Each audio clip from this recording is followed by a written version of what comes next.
গোয়েন্দা হেফাজতে থাকা বৈষম্য বিরোধী ছাত্র আন্দোলনের ৬ সমন্বয়ক কর্মসূচি প্রত্যাহার করে নিলেও আন্দোলন চালানোর পক্ষে একাংশ। সকাল থেকে ঢাকা, চট্টগ্রাম সহ কয়েকটি জেলায় অবস্থান নেওয়ার চেষ্টা করেন তারা, তবে পুলিশ তাদের ছত্রভঙ্গ করে দেয়। চট্টগ্রামে ধাওয়া পাল্টা ধাওয়ার ঘটনা ঘটেছে। টিয়ারশেল নিক্ষেপ করে পরিস্থিতি নিয়ন্ত্রণ আনে পুলিশ। ইকবাল অনেক জানাচ্ছেন বিস্তারিত। সোমবার সকাল থেকে রাজধানীর সায়েন্স ল্যাব এলাকায় জড়ো হতে থাকেন শিক্ষার্থীদের একাংশ। মিছিল নিয়ে ধানমন্ডি ১ নম্বর রোড হয়ে সায়েন্স ল্যাবের দিকে যাওয়ার সময় পুলিশ তাদের ছত্রভঙ্গ করে দেয়। সে সময় প্রায় ১০ জনকে আটক করে পুলিশ।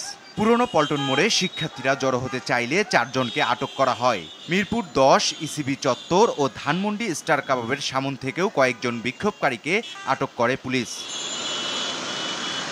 গোয়েন্দা কর্মকর্তাদের দাবি, গুজব ছড়িয়ে পরিস্থিতি অস্থিতিশীল করার চেষ্টা করছে একটি পক্ষ।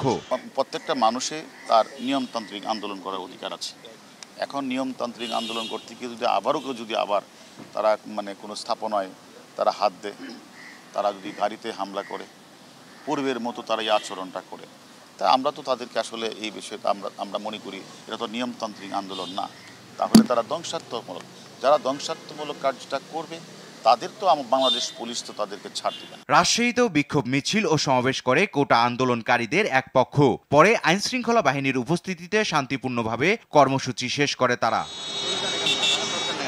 বরিশালে আন্দোলনকারীরা কেন্দ্রীয় কর্মসূচির অংশ হিসেবে মানববন্ধন করলে পুলিশের বাধার মুখে তা পণ্ড হয়ে যায়। ইকবাল অনিক, RTV, ঢাকা।